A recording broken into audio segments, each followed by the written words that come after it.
Hi everyone, my name is Janila from Pluto Press and welcome to our special event with Dilar Dirik and Elif Sarican. This event marks the release of Dilar's amazing new book, The Kurdish Women's Movement, History, Theory, Practice, and also coincides with the 10-year anniversary of the start of the Rojava Revolution.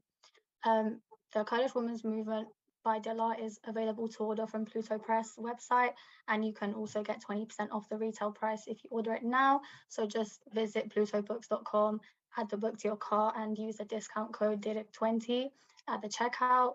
I'll add this to the chat box. So for you to do that, there is free postage within the UK and for this title. So we can also ship orders worldwide. Just to let you know, this event will be recorded and uploaded to our YouTube channel, and you can sign up to all our forthcoming events on Eventbrite. I will put links to these in the chat box in a minute as well. Finally, please make sure to put any questions for our speakers into the chat for the Q&A section towards the end of the discussion. I'm very excited for this discussion, so I'll now hand over to Elif, our chair, to introduce the speaker and some of the topics that will be discussed. Thank you.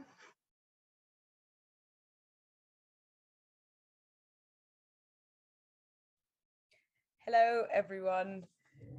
Welcome to this very exciting event. This is a very personally important event for me as well, very close to my heart, particularly because he has written this very, very crucial book.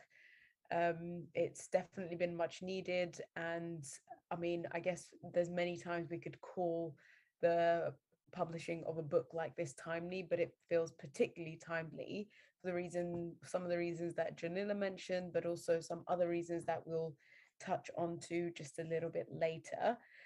Just very quickly, a little bit about Dilar. Dilar is, well, an amazing friend of mine, but also is currently a postdoctoral fellow at the University of Oxford and holds a PhD in sociology from the University of Cambridge. She has written on the Kurdish struggle for a range of publications, including openDemocracy and Raw magazine, and particularly on the Kurdish women's movement. Many of the things that also informed how and why she was the person to write such an important book as well. So we'll be discussing this book today, particularly the broader themes, but also why it's so important. And it's important, especially now, because last week on the 19th of July marked 10 years since the Rojava Revolution was declared in Kobane, a town no one had heard about until some years ago in 2012. The Kurdish women's movement has been at the heart of one of the most exciting revolutionary struggles in the world today.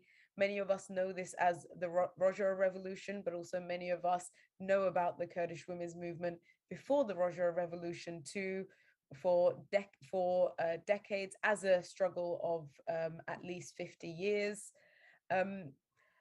For us talking about this book today, it always feels very urgent. It always feels very emotionally loaded as well, because there hasn't been many times, particularly in the last few decades, that there isn't a political situation, a current situation, usually by attacks of the Turkish state to discuss as well. We're not going to focus on that today. Because I think Janina will post some links in the YouTube chat where everyone can keep up to date with the current political situation, some of the developments, and we'll probably talk a little bit about what can be done to, like, at the moment. But as we speak today, three Kurdish women once again have been killed in a drone attack by the Turkish state. Again, a lot of people have been rising up against the Turkish state attacks against Zaho, which is an area in South Kurdistan. This was an attack, of course, not any less justified when it's not, but against civilians, against a touristic area.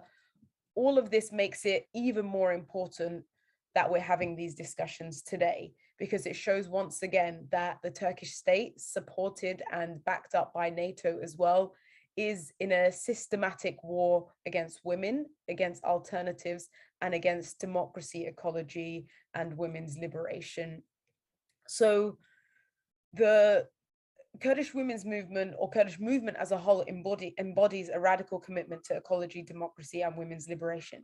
And this book that we're speaking about today, The Kurdish Women's Movement History, Theory, and Practice, takes apart the superficial and Orientalist frameworks that dominate the mainstream and sometimes not so mainstream understandings of the Kurdish women's struggle.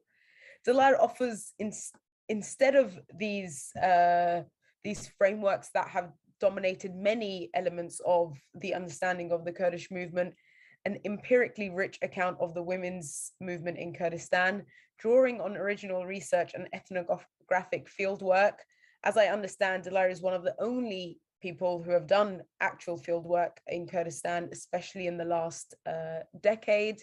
She surveys the movement's historical origins, ideological evolution, and political practice over the past 40 years. Going beyond abstract ideas, Dilar has located the movement's culture and ideology in its concrete work for women's revolution in the here and the now. And as she takes the reader from the guerrilla camps in the mountains to radical women's academies and self-organized refugee camps, she takes readers around the world to be able to engage with the revolution in Kurdistan, both theoretically and practically, as a vital touchstone in the wider struggle for a militant, anti-fascist, anti-capitalist feminist internationalism that is building towards world democratic women's confederalism. Now, one of the reasons why this book is so unique is the way it's written and the process in which Dilar chose to embark upon or endeavor upon writing such a crucially needed book. So what I want to start with is asking Dilar a bit about the process of writing this incredible book, and what, radical histories from below, what that means as a process of writing a book like this, and what researching the Kurdish movement while doing no harm means, especially when producing intellectual work. Dilar, over to you. Thank you so much, Elif, and thanks everybody at Tutor Press. Thanks everyone who's here in this call. I'm very happy to finally share the book with everyone. And I want to say a special thank you really to you, Elif. Your friendship, your comradeship over the years has really accompanied this journey. So this book is on the Kurdish women's movement. And as I write in the introduction as well, it is a movement that is a collective one. It's one that is transnational. It's quite rich and diverse. And it's something that I wanted to stress really, that this is not a book that is just written on a subject. It is written with it. It's written by somebody who is drawing on the knowledge production of this movement itself. So this is one of the things that I really wanted to stress, is that when we study social movements, especially those that have a revolutionary character, it's really important also to understand the perspective and understand that movements too have sociological insights and even critiques of knowledge production. So I'm very happy and excited to be doing this event with you, Elif. And so let me just respond to the question you raised. I think the time in which this book project came into being basically really mattered, because I was doing my research on the movement. I started back in 2012 when I was doing my master's thesis. I just decided I would like to write about women in the Kurdistan Workers' Party. And this is I started before the revolution in Rojava was declared. I wrote it before Sakine Cansız, Fidan Doğan, and Leyla Şailemez were assassinated in January 9th in 2013 by an agent of the Turkish intelligence in Paris. So this was before this big hype came, which especially evolved in the context of the fight against the so-called Islamic State. And what happened, I then went on to do a PhD, and then I just found myself, and I think everyone else in our communities found themselves in this media spotlight because of the fight against the so-called Islamic State. And I could notice very early on, whether it's in the media or in academic knowledge production or in activist circles, there was this tendency to just kind of look at the images that we see, but not really understand how these images came into being, how the social relations in this movement mattered, what kind of ideological foundation has existed, what kind of historical evolution and trajectory has led up to this moment. So there was this very ahistorical way of studying the Kurdistan freedom movement, and especially the women's movement. And increasingly, we could see quite anti-revolutionary framings as well, of what is essentially an anti-system socialist movement. It's a radical militant movement, which has for 4 decades now fought against the second largest NATO army, which has been terror labeled by the Western world. And so we could see this kind of imposition of a liberal framing of a movement that is not a liberal movement, it is a radical movement. So part of this came because of the pace of knowledge production. People are very quick to publish things, articles, books. I know people who have written books within months, or people just quickly traveling and just gathering bits here and here, hunting for stories. And I felt as somebody who I write this in the book as well, having grown up in this context inside Europe, I could see that there were many things missing, especially what I called this moral culture, this political culture of the movement. So that was one thing that I wanted to do, is to really give a bigger context, a historical context, and also largely through the words of people who have been involved in these processes. But also, and this is not less important, I think it's so difficult to write about things when they are in the process of happening. So for example, there are many people who do research in the context of war or conflict, and it's so hard to write, let's say, independently and critically in times of war and violence, really. And so some people may find it problematic that I have taken really the approach of people who are party to a conflict, if you will, or part of a struggle, to represent them. And this really this was a political decision to center the perspectives and experiences of people who have been, inside a revolutionary struggle against the imperialist world, if you will, like especially through the fight against the NATO army for so many years. So it's difficult in general, I think, these kinds of questions, but there are many things that I have been working on lately that I didn't include in the book, and I would like to develop them a bit more, especially considering the context in which this movement is currently operating. For example, we are now celebrating 10 years of the Rojava revolution, but it evolved in the context of the wider situation in Syria and the Arab Spring more generally, the period of 2010, 2011.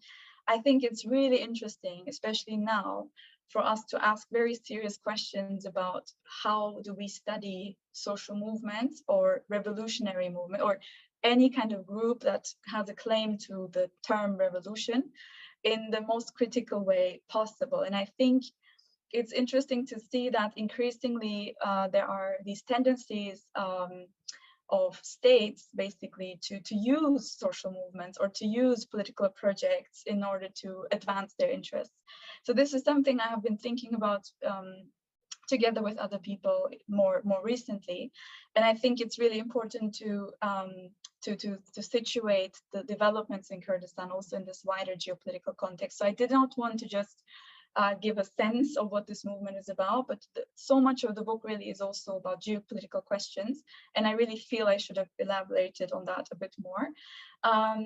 This is a movement that is, again, actively in the process of fighting against a state like Turkey, but at the same time, the situation in Syria is different. At the moment, the Syrian Democratic Forces, for example, are in a military alliance with the so-called, with the United States, so-called United States. So it's interesting to see how, in many ways, the same groups, the same institutions, the same states that have historically, for example, labeled this movement as terrorist, or who have been fighting or let's say provided the technologies or the weapons to the Turkish state. I'm talking here specifically about the United States, that the same states, for example, or same institutions that are basically have a long history since the Cold War of making sure that no emancipatory project, no revolutionary project ever gets to breathe, let alone actually realize itself, is now also trying to co-opt and appropriate or actively use for their own geostrategic interests existing movements. So we have the situation in which states have at the same time as supporting, let's say, certain elements of the Kurdish struggle, also support the groups that are fighting against it. So this is a weird paradox. And I think really perception management is something that people on the left need to really think about a bit more. So this is why I try to really give a sense of states as well, so that we don't just understand social movements, revolutionary struggles today simply through the rhetoric of movements, but also really locate them. So to ask, what does it mean to be radical and revolutionary in the 21st century if the term revolution is something that states actively sponsor in some cases? A friend of mine once said about some episodes in the context of the Arab Spring, so how is it possible for something to be a revolution if the whole world, if empire, if the most counter-revolutionary institutions, if reactionary countries are actively sponsoring it? So this is something that I've been thinking about more generally. And I think, so just to kind of wrap up this question is, it's important to be really aware when studying social movements of the geopolitical context. And the methodology I try to use is social history from below, really related to that context as well, because there's all these democracy promotion efforts, especially again from the Western world in regions like the Middle East. There are entire industries of change now. There's these liberal concepts of revolution. The term revolution really is losing its meaning today. So by writing about a movement that has historically been stigmatized, but is currently in this like stuck situation, especially in the context of Syria, I tried to shift the gaze a little bit and say, let's not just focus on like the micro politics of any specific movement, but really try to understand what does it mean to be a revolutionary, or what does it mean to launch revolution in today's world.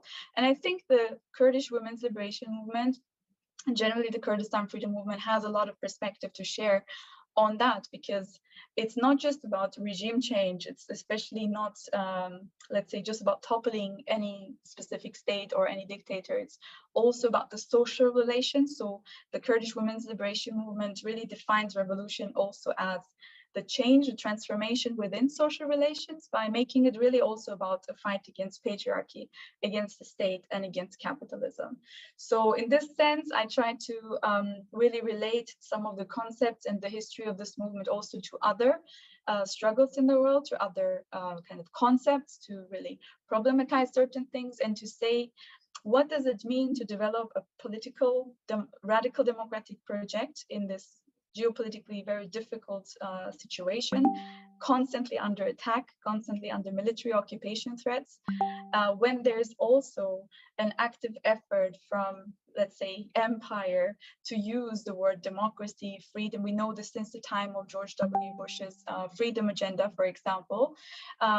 So if democracy is something that states actively kind of instrumentalize in order to get, gather intelligence, or to kind of create new oppositions in countries for the purpose of regime change, for example. And there are many examples of that since the time of the Cold War. What does it mean, really, the term democracy also? So I tried to, especially in the intro and conclusion, to touch on these terms.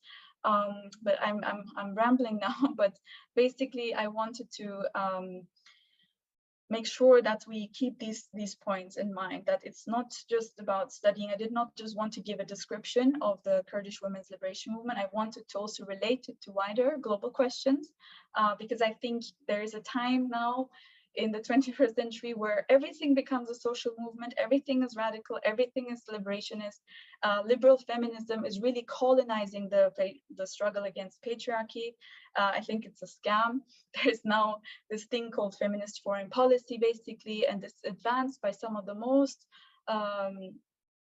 militaristic countries in the world. For example, Germany now has a foreign minister who claims to advance, based on the model of Canada and Sweden, feminist foreign policy, while actively supporting the states that are killing women in the Middle East and elsewhere systematically. So there's this kind of rhetoric of women's empowerment, of liberal feminism, and of like revolution and change that is really blurring our vision to the actual material relations that kill life on a daily basis. So this is something that I wanted to do, and to find this like relationship between the really deeply interesting stuff in the history of this movement by looking at the, like I said, like this 40-year trajectory, not just about the situation in Rojava, to see how, for example, the resistance in Diyarbakir prison in the 80s played a role, how difficult it was for women in the guerrilla to develop this concept of autonomy while struggling not just against the state, but also against patriarchy in Kurdish community, how theory developed in this movement, how the theory is put into practice in different places in different ways. So much of the book is really descriptive. It talks about the labor.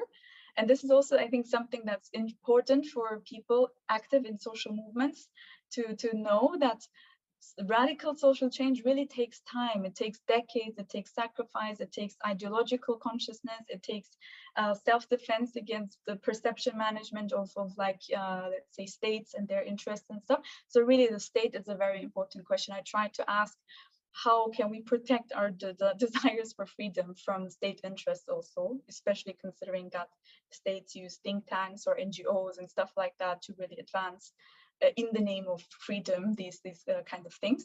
So yeah, so at the very end, people might find it surprising, but really is targeting this liberal feminist turn that I think especially women in different parts of the world need to be very careful not to fall for it, and to really develop alternatives outside the state. And so yeah, this is basically the methodology I had in mind, is to combine the experience of this movement with experiences of social movements in different parts of the world, but especially anti-system movements, to protect also the history of this movement from ideological co-optation. Because I think the media and think tanks and states and, you know, like, for example, there was just now, you mentioned the 3 women that were killed in a Turkish airstrike. CENTCOM has issued a statement of condemnation, while at the same time being a strategic ally of Turkey. So there's this like strange paradox that we're facing, and I think people really need to be conscious not to fall for propaganda, especially propaganda by NATO countries, and to really see that this is a radical movement which has revolutionary roots and which has developed a political project in different sites, but it's also actively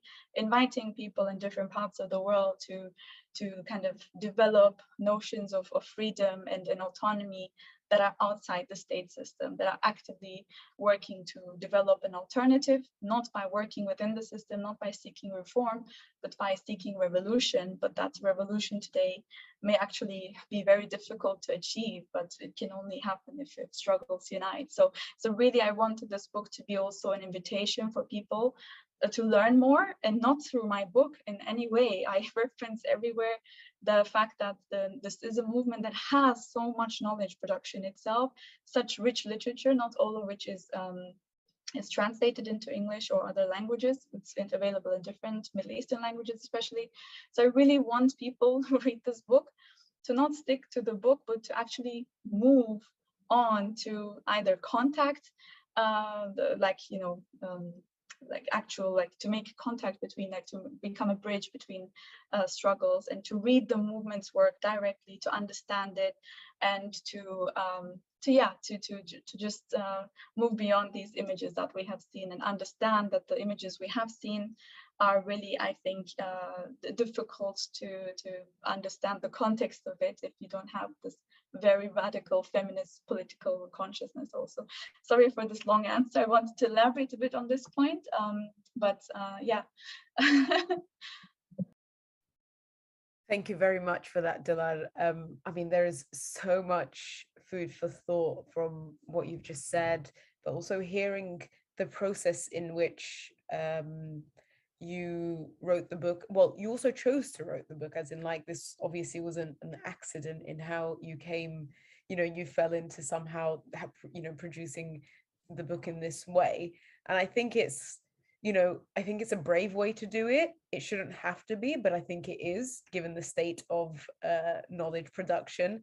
And I think it definitely gives those who would like to make similar contributions the courage and push to be able to do it themselves as well.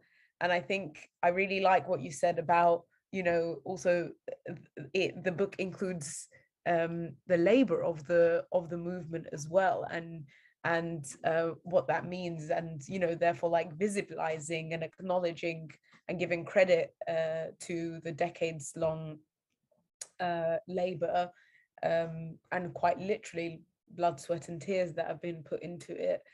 And I think also, what you said towards the end of, either allowing yourself to be or trying to be a bridge and like learning from these movements. And I think, one of the very small things I would like to specifically add to that is also to allow reading about and understanding this struggle and this movement to transform yourself, and therefore for that to also mean the transformation of your surroundings, and to take part in the transformation of society and the world. And yeah, and I think the critique of liberal feminism is a very crucial one, is a very needed one, particularly for it to be louder and more prominent, because this co-optation, and we've spoken about this before a lot, like between ourselves when we have these discussions as well, that liberal feminism is essentially women's freedom to be a patriarch too, or to have a stake in patriarchal capitalism. So it's that freedom, it's not any kind of meaningful freedom. But I want to come back to when you speak about the context of which this movement operates. One of the things that you mention in the book as well, and I've seen it in a few other places, is that the Kurdish freedom movement, the armed self-defense element of it, is currently one of the only guerrilla movements left, of course not the only, but one of the only guerrilla movements left claiming to fight capitalism. And based on that understanding, I want to explore a bit about what you said about this claim to revolution, but also this meaning giving. I feel like this is one of the streams that runs throughout the way you describe and you analyze and you researched, you present this research as well. Is I think essentially this book is about a 50-year struggle of meaning giving. And I want to very quickly read this quote by Besime Konja in Ahmed in 2015, and then ask you to come back on a question. And Besime Konja, who's a Kurdish woman who spent many years in a Turkish prison, said in 2015, "Prison is the material manifestation of the state holding society hostage. Ideologically, the prison's mission is to render people meaningless, corrupt, and absurd. We view the prison as a space of enclosure by the state, a controlled and surveilled environment deprived of creativity and spontaneity." Now, I think this element of meaning giving, when the way you've written the book, it really brings to the surface the intersection when it comes to the Kurdish movement of abolition, of revolution, of women's liberation, of ecology, of radical democracy, of self-defense, and of an alternative world. So I know perhaps it's a bit of a broad question, but yeah, I want to hear your thoughts of what you think about this element of meaning giving and what that actually means for the Kurdish movement, and I guess what that can mean in terms of the context of the Middle East, what its application can mean for the region of the Middle East, and perhaps for the whole world. Thank you, Elif. Thank you also for sharing the quote by Besime Konja. Yeah, I mean, it's a tricky question, really. Thank you for asking such great questions. I think really this expression, even meaning giving, as you will know, is on the lips of many people in this movement. It's like, what does something mean, and how to kind of make sense of the world. Really, education and ideology is such a crucial aspect of this movement. And I think many people, again, because they have mainly been introduced to the movement because of media images about people fighting and stuff, and against ISIS, they don't see video footage of people fighting against Turkey because that's a NATO country. So I think that's like one of the invisible aspects of the movement. It's part of the emotional labor. It's part of this long-term strategic kind of effort that is invested in people, really. I think this is one of the most interesting things, that in a world in which everything is supposed to be instant, we are looking for apps for everything, apps for social change, apps for revolution. The amount of work that is being put, that has been historically put in this movement into political education, is really important, because that's also where this collective meaning giving, as you know, comes from. You know, how to make sense, whether it's about geopolitical events, how people relate to current happenings, how they read events, all the way to the notion of friendship, to the importance of martyrs and things like that. There's a common vocabulary, a collective way of thinking about things that is quite anti-system, it's quite anti-fascist in its own ways, and in a culturally rooted and in a moral political like language. So for example, there are many people who, for example, study the movement and they see everybody uses the same jargon, and then they think, oh, this is just indoctrination, people just say things and they don't mean it. But they don't know how long it took even to get certain concepts on people's radar. They don't know what it means to, for example, get Kurdish men in Kurdish community centers to even pay lip service, even if it is just lip service. The very fact that you can get people to criticize patriarchy, even when they are still being patriarchal themselves, is a very historic thing. So I think people are often very impatient when they are seeing this emancipatory vision anywhere, really. It's not just about Kurdistan. People really want blueprints, they want quick solutions. But I think the question you're asking really relates to the more long-term approach of movements. Like, what does it mean to be a revolutionary movement? I think in the context of this movement, it's also about changing mentalities, really changing the hearts and minds of people to, like, for example, have this common language of analyzing patriarchy and the state together. Doesn't mean just because you learn certain words, you will actively, you do them in your life, to actually live them, internalize them, but it's a beginning of a much longer process.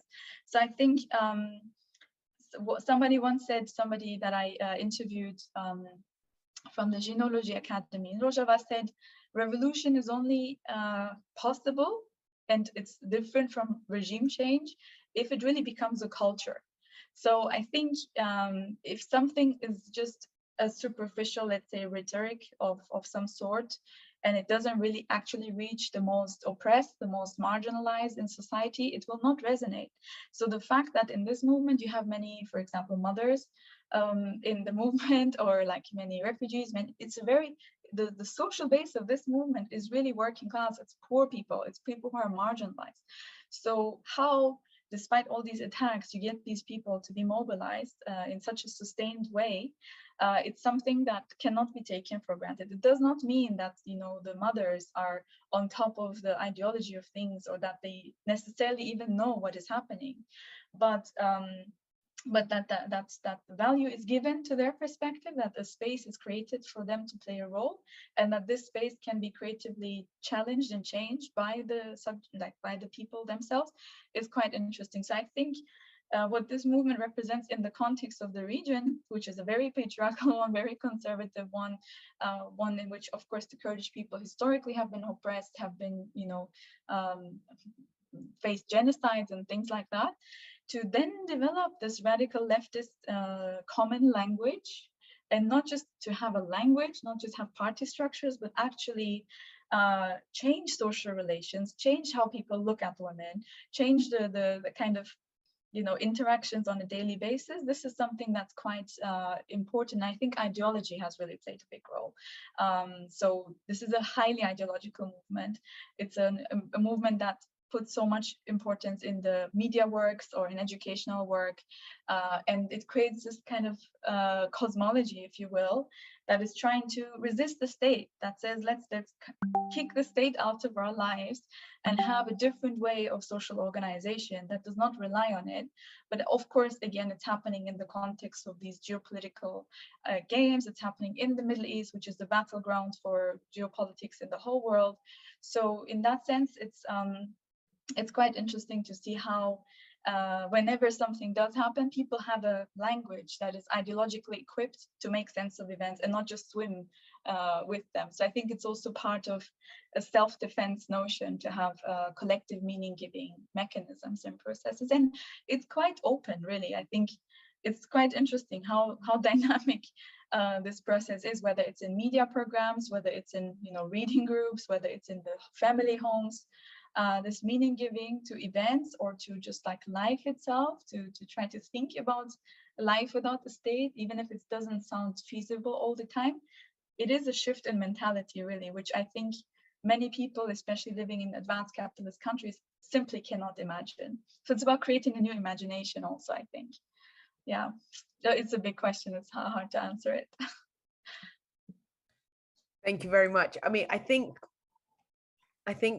the way you put it as like this collective, I suppose, like, transformation and imagination particularly is really important.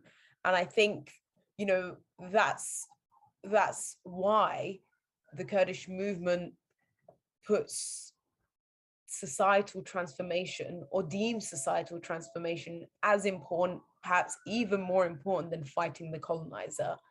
And I think this is perhaps, in some ways, like one of the what we can call like the crux of the issue of like what meaning given means, what revolution means, and how do we actually fight against the meaningless of revolution nowadays, and particularly in the 21st century. And I suppose it's like, what is the societal transformation? And I think that brings up a lot of things, particularly in terms of what you talk about, in terms of, like, or what you understand through some of the particularly discussions you had of humanization through party education.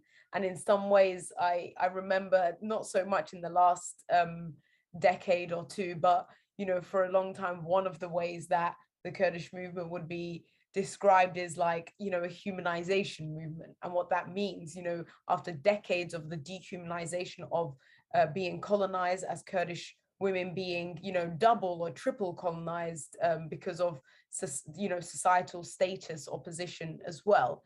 And what I want to bring that to is this this intergenerational element that also comes up a lot in the book, and comes up in the movement, well, is a reality of the Kurdish movement. And the reason why I want to bring that up is I think that's should be at least one of the most important universal appeals of the Kurdish movement, because I think that's one of the things that the left, particularly in the West, struggles with. I think not just the West actually, but I think we see that a lot here, is how do we make this intergenerational? And I remember being in the youth movement and having this understanding that the youth are known to have, the character of the youth is known to be dynamic, and there's the experience of people who are older, and our job is to synthesize these. How do we do this? So yeah, I guess I wanted to talk a bit about why and how this intergenerational element is, I suppose, not an accident, how it is specifically and an intentional strategic approach of the Kurdish movement, and how that connects to the important position that that the Kurdish movement gives to mothers. And I remember some of the critiques early on was like, is this like essentializing, some of these like critiques that had come up like some years ago. And for me, I think the status of many mothers being the mother of everyone. You know, I remember when I still till this day, if I go to someone's house, like if I come to your house, your mother is my mother, and often that's how it is, right? You would call them mother, and this is part of what it is to like also, you know, give credit to the democratic elements of tradition and of the histories of peoples and nations as well. And I think partly also in some ways breaking this element of the nuclear family, so private, in some ways, like privatization of like family and of positions in families as well. So I guess I know it kind of seems like two separate questions, but I think it does connect in terms of mothers breaking the nuclear family and this intentional intergenerational element of the Kurdish movement and what its universal application can be. Thank you, Elif. Your questions are amazing. Yeah, I think you touched on some very important points there, especially this intergenerational aspect. Like I did, as you say, try to emphasize that quite a bit, to say that there are entire families, for example, that are politicized. And this is, again, not something that is easy to accomplish. It requires like a shift in thinking about the family, which is, as people also in the book mention, is fundamentally the patriarchal family model, especially is a useful tool for the state. It's useful under capitalism. It is a tool with which women get kind of clogged into this private, so-called private sphere, and they get removed from the means of knowledge production, of the economy, of self-defense, of politics, really. So does that mean that the family in general is a bad idea? Certainly not. So it is a social reality, but it can be democratized. It can be turned. One participant in the book says, when commenting on the family, is that it can be a space for a socialist life. But in order for that to happen, we need to fight against patriarchy, even in our own households. So this is something that is one of the points that the movement is working on. Does that work? No, certainly. For example, many people who are, especially men, for example, when talking about the role of mothers in the Kurdish movement, they do draw on very patriarchal, very conservative, very traditional ideas, and then sanctify the mother as this like holy, untouchable entity, and at the expense sometimes of other women in the movement. So, or for example, again, this is something we see in war propaganda. Often women who are mothers, women who are carrying their children, are used also for ways of propaganda. They can also be part of deceptions. I mean, there's interesting examples, but I don't think I have enough time to get into that.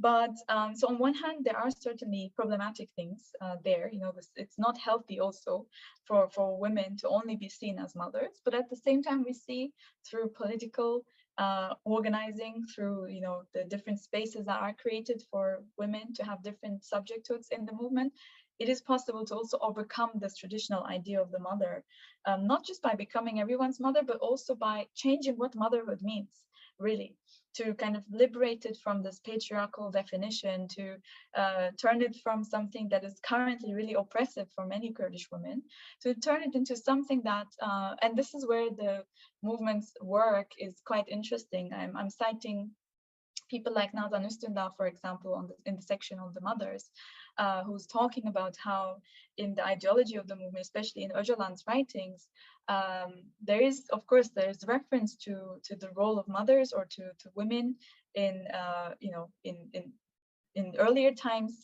where what we know today as the mother, or like the gender relations, the patriarchal gender relations that we operate in today, they can be organized differently. And in a way, the mother is symbolizes in many cultures a life-giving you know, entity, and so she should deserve also the right to economy, to politics, and so on. So it's an interesting thing. That's what's happening, is on one hand you're trying to remove this traditional understanding of the mother. At the same time, you see people in the movement or in other movements are instrumentalizing motherhood, again, for political purposes by referring to its patriarchal meanings, which is really counter the whole point of you know, empowering women in that sense. But in general, I think to come back to your question, what is happening in this movement is that people are given spaces and tools to become subjects from within their own identity. So a mother can use her motherhood for politics, but she can also be something else. She can also participate and like, for example, cooperate with the youth movement to change things. So the mothers in this movement also are there to open the path for different future generations that are more free. And so this is something that in the Mothers chapter is emphasized, is that there, in many ways, especially the Peace Mothers movement, are really countering the traditional understanding of woman, of mother in the Kurdish family, by creating space, by using their sacrifice, by using their emotional labor also to change the conditions for their children, many of whom are in prisons or in the guerrilla war and so on. So I think having a sense of the importance of family is very interesting. In the past, maybe in the movement's literature, there was a more negative relationship to the question of family, something that people need to divorce themselves from in order to become revolutionaries. But as the movement grew, and especially in places like Rojava, where there's an entire context, not just cadres in the mountains, but like an entire context where revolution is being implemented, it is important to think about democratizing the family in that sense. It cannot happen by simply having a social engineering approach and telling people don't associate with the family. That's a backward approach, but to really draw on the democratic potential that these units in our social lives can give us. So it's definitely, again, something that I think many people in different movements or in different contexts can learn from, but how to be a revolution, to do revolution in your family, and how to be comrades inside your family. How to become a heval of your mom, for example. I love that. How to be a heval of your mum. I think that's really, really important. And I definitely have seen, actually, in my own family, but also in many families that are very active as families in and around the Kurdish movement, how over time their relationships with each other transform as well, because there's like you either that either happens, or you kind of distance yourself from it in some ways. One of the things I wanted to ask about is a lot of what has been explored in the mainstream media or the media spotlight has been, as you mentioned as well, and as is mentioned in in the description of why the book is important, is the Kurdish women in fatigues,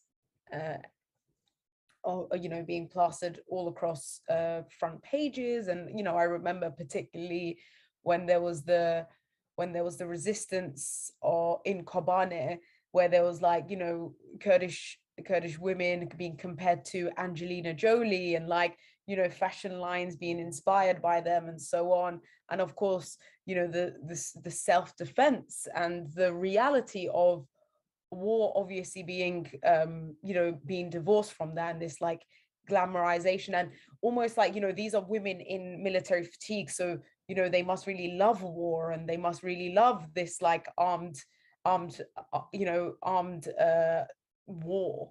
And I think there's a few elements of this that have obviously been really skewed, right? One is that this seeming fetishization of war, and this almost these women were born to fight and born to be in war. Fighting obviously can be other things, but be born to be in armed warfare. I think this is something to explore, what war actually means for the Kurdish women's movement, what being in armed war actually means for the Kurdish movement, and beyond that, what self-defense actually means, the physical resistance element of it, but what more does it mean? And I think, again, we mentioned meaning giving being one of the streams that runs through the book. And I think self-defense, of course, certainly is self-defense comes up in every exploration of and description of the Kurdish women's movement. So yeah, I guess it's like kind of the same question, but like twofold. Like, you know, what does war actually, beyond the ideological element of self-defense, what does the Kurdish women's movement say about war and being in armed warfare, and what does self-defense actually mean? Thank you, Elif. This is a fantastic question. I'm so happy. Really, your questions have been amazing. And I think this is such an important question, especially that in the last couple of months, we have seen a militarization of also European societies, a preparation, a psychological preparation for war. It's so normalized now to speak in a language that is kind of militaristic. The news reporting, especially I'm talking about the context of the war in Ukraine, for example, the language of peace, the language of negotiation, of diplomacy is totally lost on people, it seems. And it's really problematic. And it's happening on the terms of states, especially states and coalitions of states, whether it's the European Union, whether it's NATO, that is extremely dangerous, and it's an escalation, and it's not the solution, really. It's not the way to address war. I think anti-militarism, anti-war activism really needs a new approach that is really global, and that we're not selective about which wars we oppose. And this is very, very clear when we look at the ways in which nobody condemns Erdogan's wars, even though they are in many ways, much more kind of like much more longer term and much less reported in other contexts. But to really to address your question, so many of the women that I interviewed women in Yezhastar, which are the guerrilla fighters in Kurdistan mountains, the YPJ, which are inside Rojava, or also fighters in Shengal, in Sinjar, where in 2014, ISIS committed the genocide on the Yazidi people.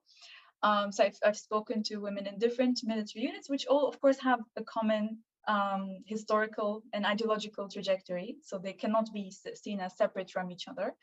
They're all sisters in that sense. So what they always stress is, like, first of all, they are not happy with this media representation. Of course, many agreed to these interviews or for being, featured in different projects and stuff, especially at the height of the ISIS war. As we can see, the moment the Turkish state invaded Rojava, people also stopped reporting on Kurdish women fighters. And that's very clear. It's to see that, when sometimes this image is great for Western state interests, and sometimes it's problematic. Kurdish women have been fighting again for 40 years against NATO. And this is not something to be just dismissed and this is why in the book I also call the ways in which the Western media and states have dealt with the phenomenon of Kurdish women fighters, especially in the context of Syria and Iraq, as perception management. It's an aspect of special warfare for people to take something out of context, turn it into a proxy, turn it into something else, turn it into a commodifiable item to then use it. So you can see now the YPJ on the photos of US special or kind of like military leaflets and educational material, and at the same time you see these women have been fighting against NATO. So one woman that I interviewed said it in a very interesting way. She said, whenever capitalism or this dominant system cannot deny something, it tries to rebrand it and sell it as something else. So this is what is happening. And the reference to Angelina Jolie is also very interesting, because Angelina Jolie has been for many years now been a she's working with the United Nations. She's an ambassador of some sort. She's a multi-millionaire who somehow is seen as a humanitarian, and she's doing all kinds of work, but she is basically cooperating directly to turn NATO, which is one of the most militaristic organizations in the world, which has such a horrible war crimes record.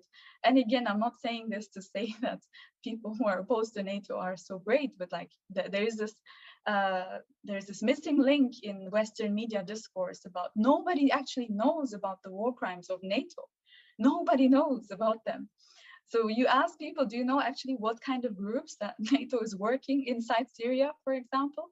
The proxies that are used by the Turkish state, which are basically branches of Al-Qaeda and ISIS and so on. People don't realize that NATO is actively sponsoring terrorists inside Syria. So this is something that is so interesting to me, that, you know, Angelina Jolie can be on one hand this humanitarian, and on the other hand is becoming a mouthpiece for this militaristic organization. So many of the women who you can talk to will say, we are not in war because we love war. This is a self-defense that is not just military, but it's also political. It's informed by different mindset. So all these comparisons that happened, for example, comparing Kurdish women fighters to women in the IDF, for example, all of these things really take the context out of the situation to say, oh, women in war, we need to actively glorify them because that's apparently what feminist progress means today. That's not the point. In the history of this movement, and I write about this also in the section, there has been since the 90s this vocabulary, this theory developed about self-defense as something that needs to be against the state, against capitalism, that needs to be a defense of the oppressed, not a tool for the powerful. So self-defense in the movement is also about developing ideological weapons. You know, it's to protect yourself from perception management. It's to protect yourself from co-optation by the dominant system. It's about developing community structures. It's to develop inside your community ways in which women can be protected from patriarchal violence without having to go to the police or the state, which are also patriarchal, which do not believe women. So self-defense means so many things. Above all, it means self-organization. It means autonomy. It means not relying on the system. So you cannot then develop a concept of self-defense that copies the armies of the dominant world, of capitalism, of the state system. The approach inside the movement is a different one, especially in the guerrilla sphere.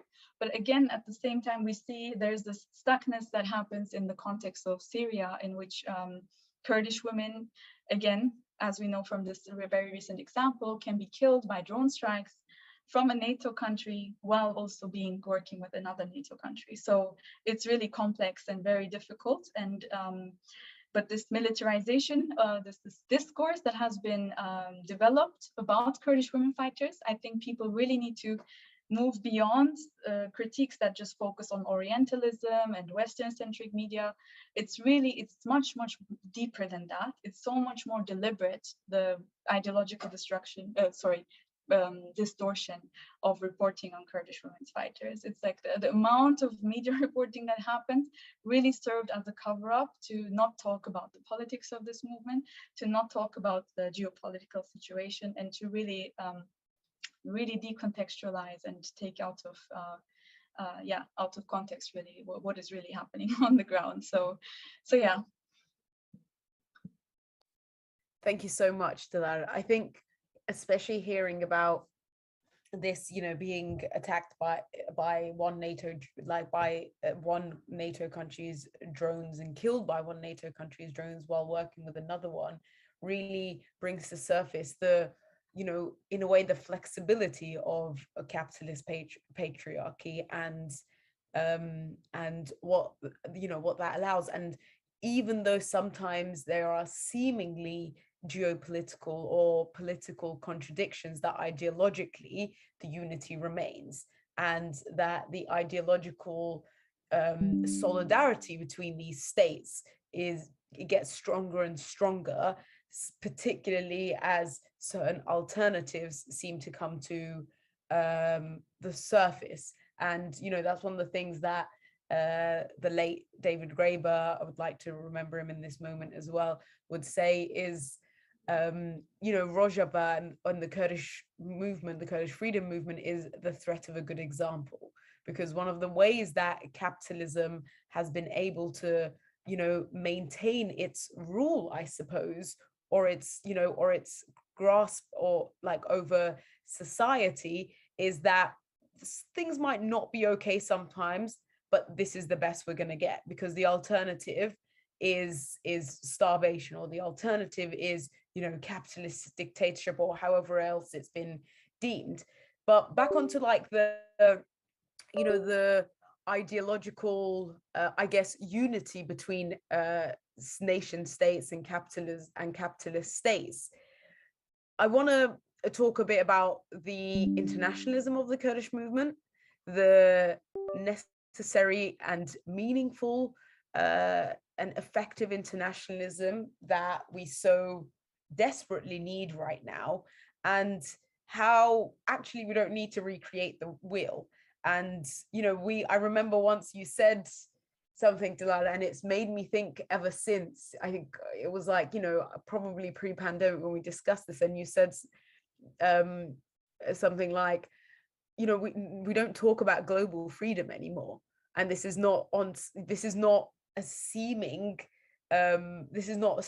like inevitable program anymore, which was particularly in the mid 20th century, where there were, I mean, of course there are critiques to have, there were flaws and so on, but where global freedom seemed inevitable, seemed like, of course this is going to happen, but sadly that isn't necessarily the case. So I think, I remember when I was reading Sakina Jansu's memoirs, where she talks about, I think it's when they were like, in the middle of Dersim, a Kurdish city in the southeast of Turkey, where when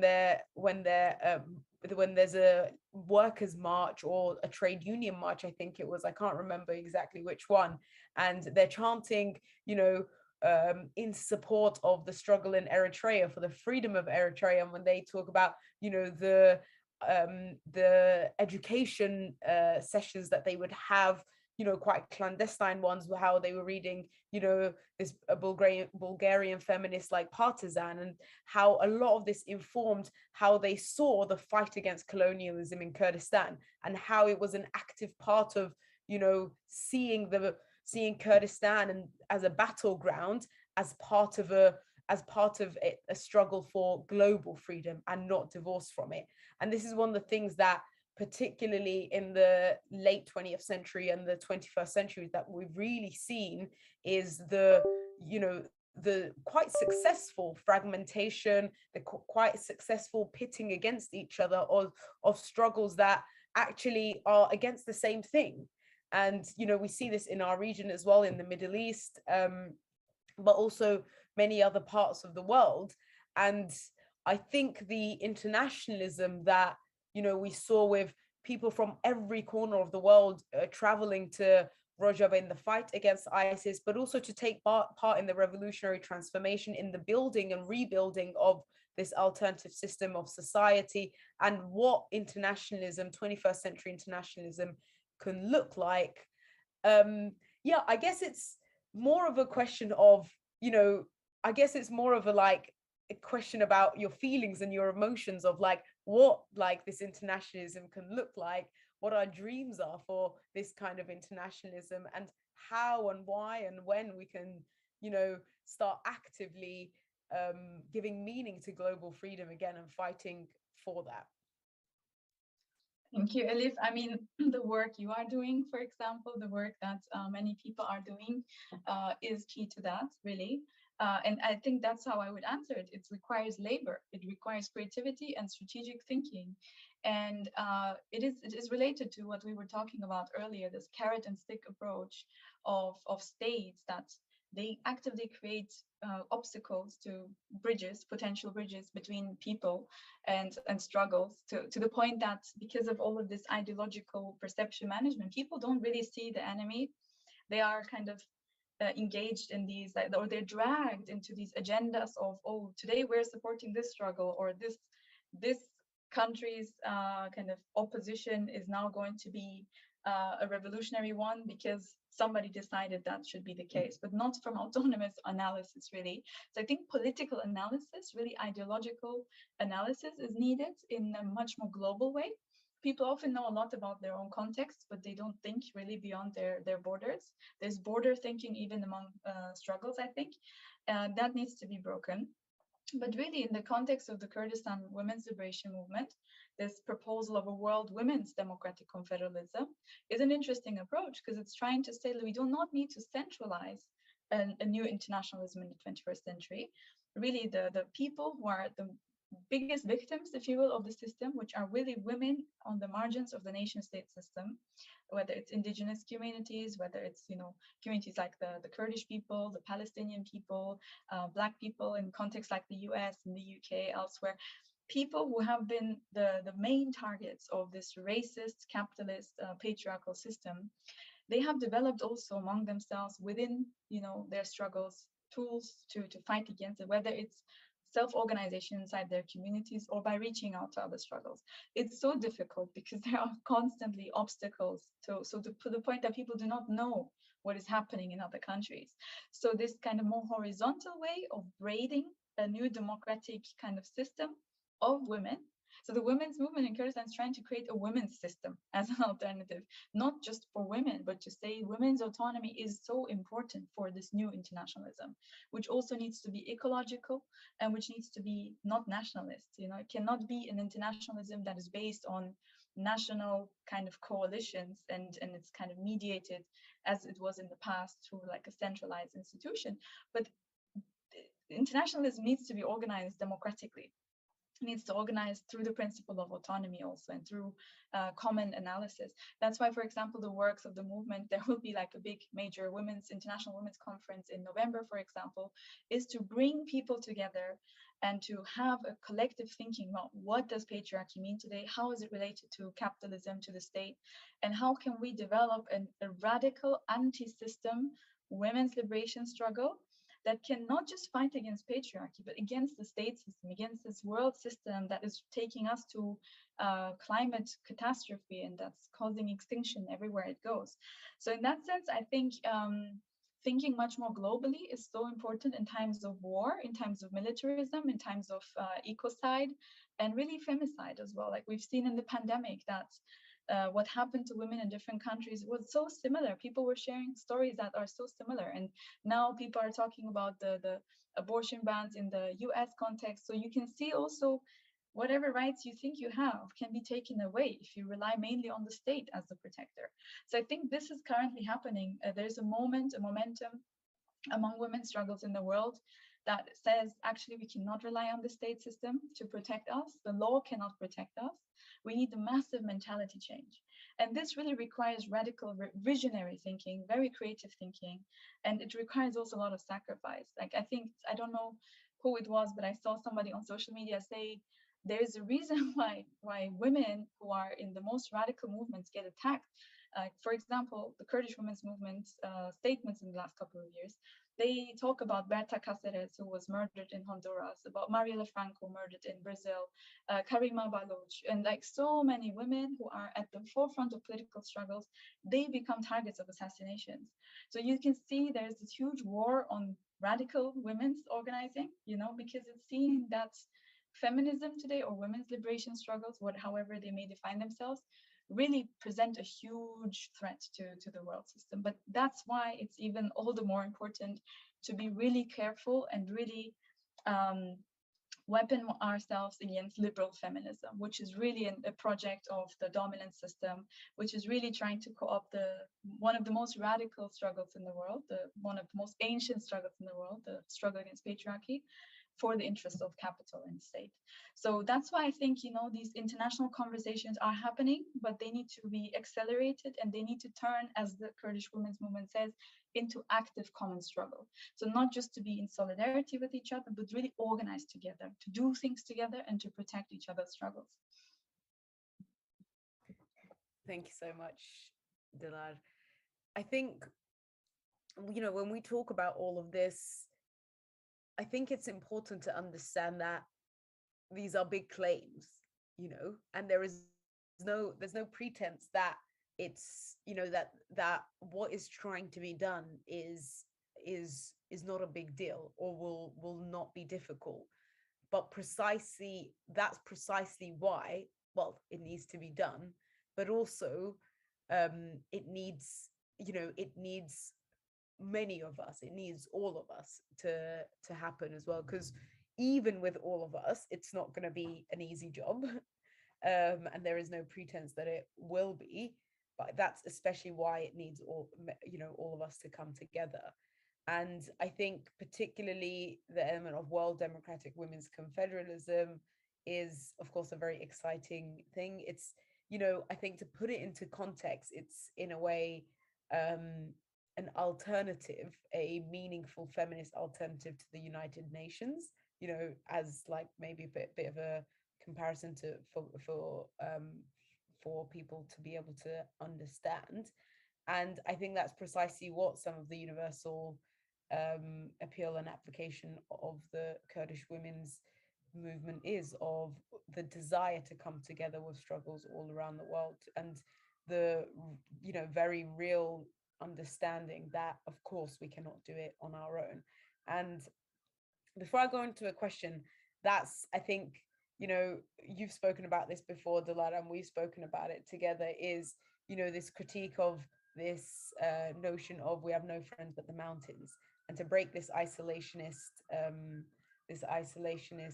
I guess, approach that we see within you know, parts of the Kurdish nation as well, and the critique of some understandings of Kurdish freedom, and being quite transparent about that as well, about the kind of Kurdistan, of course, we want, the kind of region we want, but also the kind of Kurdistan that we don't want.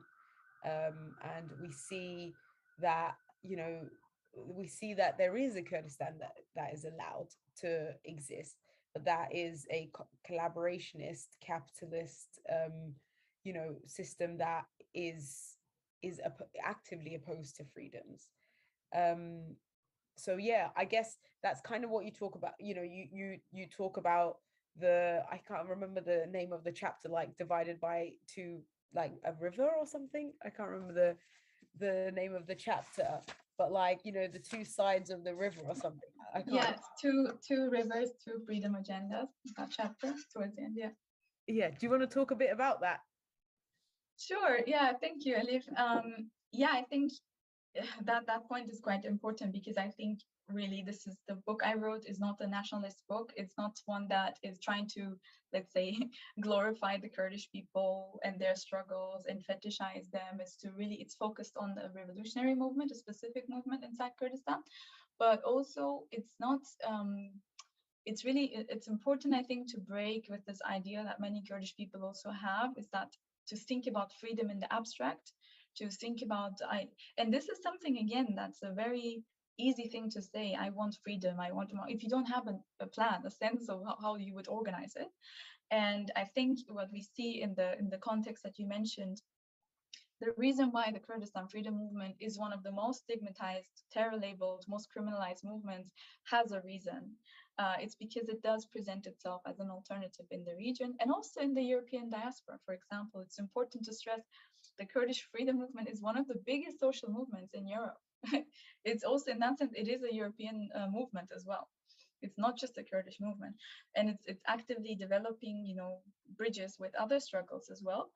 And so in that sense, what I tried to do in that chapter, which is one of the last chapters of the book, is to reflect on some of the stuff that I mentioned in the beginning. There is, since the time of George W. Bush's freedom agenda, this kind of this larger project of the US and allies to shape the region according to its interests, not just through military intervention, but through ideological intervention, by developing civil society in certain ways.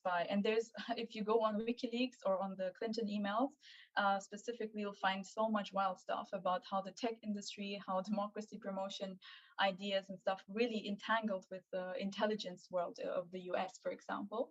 So it's states, especially Western states, have the capacity to develop foreign policy in very subtle, very sneaky ways, and it does not look like it's intervention when it really is. So I try to contrast this understanding of democracy in the movement, this Apoist understanding, to these democracy promotion imperialist efforts, and to say, look, the term freedom really, and this is something from David Graeber, for example, originated in this region.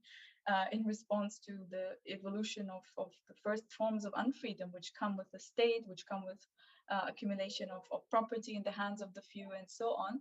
So there's a long term, there's a 5,000-year-old history of the term freedom in the region. And then this guy comes along and says, I'm going to bring freedom to the region. How? By war and intervention and occupation. We've seen the Taliban has been handed over back, Afghanistan has been handed over to the Taliban again after 20 years of occupation. So what I try to do in that chapter is to say we really need to think about what these words mean, how they are used, and how movements that have the claim to these words also are systematically silenced. And why are they silenced? This is something very important. I think now, because of this raised profile of Kurdish people in the last 7-8 years, because of the war against the so-called Islamic State, there is now an active effort to strengthen, to advance certain Kurdish profiles, certain Kurdish political projects, to amplify them, to fetishize the Kurds as these nice collaborators, as the proxies of the West, and to do that really at the expense of the one movement that is really actually claiming and organizing a liberationist fight against capitalism, against the state, against patriarchy. So there is the co-optation of Kurdish people, Kurdish political projects happening. And I try to go through that, especially through the image of the Kurdish women fighter in that chapter, and to just kind of invite, I guess, or to just share some thoughts, for wider discussion about what do we mean really when we say freedom and revolution today, if these words are just commodities now in the hands of states. Thank you, Dilar. Yeah, I mean, we could go on for hours and hours, obviously.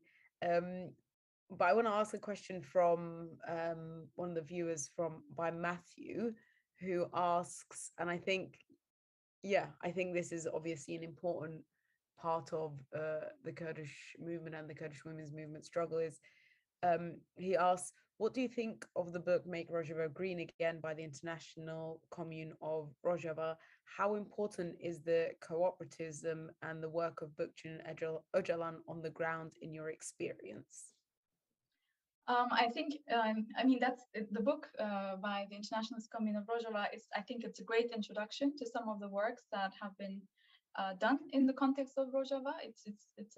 It's a very short book, so of course the activists who wrote it have put a lot of effort into making the concepts of the movement understood and explaining also really in a nuanced way, I think, the difficulties of having of leading an ecological struggle also, especially in times of war, especially in times of occupation and constant threats of demographic change and other things. The fact that it's so difficult, I think ecology, although it's one of the 3 pillars of Abdullah Öcalan's paradigm, is the least developed, I think. It's not the least developed because that's just how people choose. It's really hard to get people, especially when they're under attack, to think ecology should be a priority. But I think so much of the work of the movement is, for example, to educate people about the question of ecology. And there are many projects that have especially been led in the context of Bakur in northern Kurdistan since the mid-2000s, but until now, many of which are being criminalized because the Turkish state is really using the environment also in its warfare concepts. So they have nice reflections on that as well. And Murray Bookchin's reflections on like social ecology just generally as a philosophy has had an impact on Abdullah Öcalan's integration of the term also in his paradigm. And so we cannot say that it's so advanced, but it's not because this is a choice, I think, necessarily. It requires consciousness raising, it requires awareness raising, but also it's often, just very difficult to develop long-term strategic plans. For example, inside Bakur, inside northern Kurdistan, the Mesopotamia ecology movement has been engaged in so many activities which have been then just banned by the state as separatism and so on. So how do you plan to develop an ecological mindset or ecological projects when you are occupied, when you're colonized, basically? In the context of Rojava, again, like the question of oil is one very big thing. The United States is basically as Donald Trump at the time said it, we're just staying for the oil, and then like oil is not something that is compatible with an ecological mindset. So again, like geopolitics often interferes with these principles. So it's a struggle, really. It's an internal mental struggle also for people to understand why ecology matters. So I think we need to always keep these things in mind. When the movement says ecology is a principle in the movement's ideology, doesn't mean that it's that it has a plan for everything. It just means it's developing an understanding. It's trying to integrate it, and also to not just think about ecology simply through the lens of like these liberal environmentalist discourses, but to see how environmental catastrophe, and this is where Murray Bookchin comes in, is related to hierarchy and power and domination, and that our own movements need to be ecological, that our thinking needs to be ecological, relational, mutual aid based. So ecology also as a mindset, as a way of relating between people, between genders, for example, or between humans and human societies, neighborhoods, and also relationship to nature. So ecology really as a relationship model also.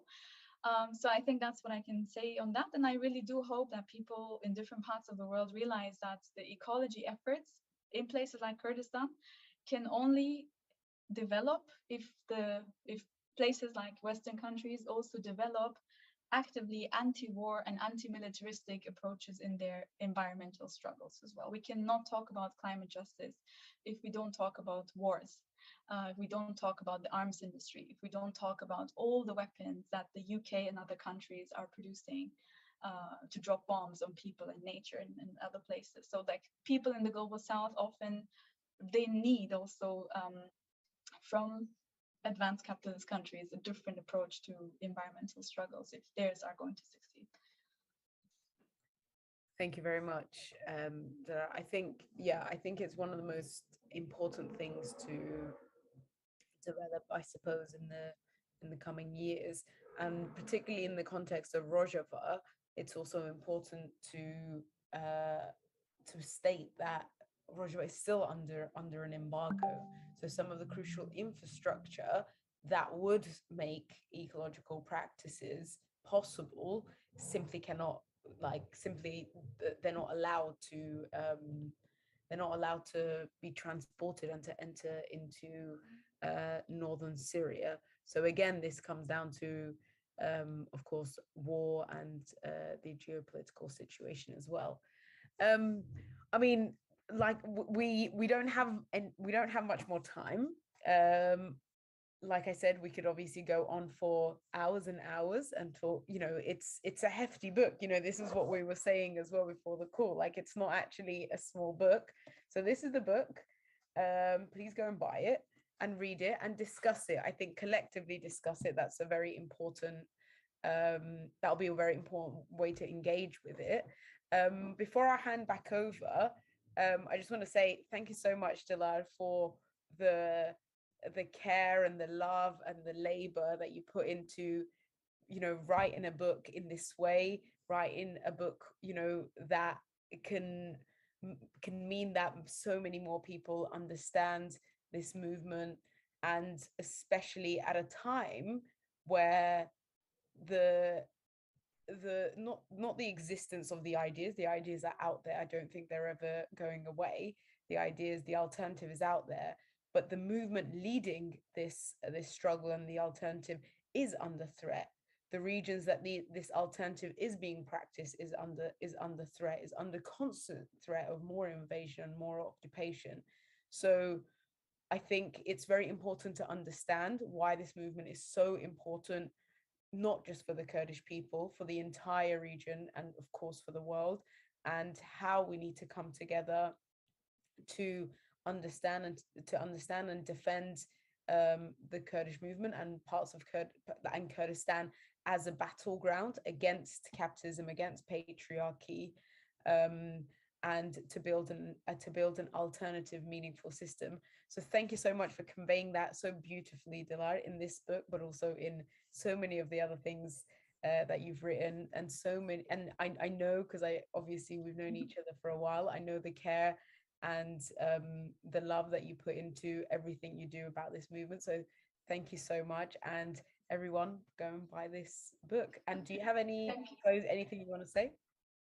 Thank you so much, Elif. I mean, I don't know what to say. It's been quite a journey, and I think really one thing I wanted to emphasize with this book is to say, really, it's important to deprovincialize, if you will, you know, these individual struggles, to understand them, understand their history, but to really relate to it, to think about what is happening in the world by really understanding also the state of social movements. And again, it's massive collective labor, it's a lot of sacrifice, and I really want to, on this occasion, really commemorate everybody who is dedicating their life to truth, to freedom, but not in the abstract sense, but in a way that is really devoted to the idea that another world is possible. And in that sense, I'm so grateful for your friendship. I'm so grateful for all the work you do, and everybody does. And I could not have understood many of the things that I write about had I not learned actively from this movement and from people who are in struggle, in serious struggle, and taking politics to new levels. So in that sense, really what I want to stress here is I am just conveying messages. People should really go and be in touch and to really relate directly to many of these questions themselves. I tried my best to do justice to the struggle of so many people. I don't think anyone can ever do it justice, but if there's a small contribution coming from this book, if a few more people know about this movement because of the book, I will be very, very happy. So thank you so much, Elif, and thanks everybody for being here. And I hope we can see that the world is changing, but not on the terms of the powerful, but on the terms of people who are really struggling for a different world. So thank you. Thank you.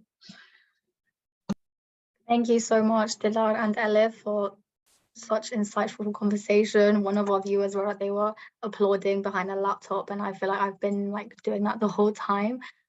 Just a reminder to everyone that the event will be available to watch back on our YouTube channel from tomorrow, and please make sure to get Dilar's book, The Kurdish Women's Movement, on plutobooks.com.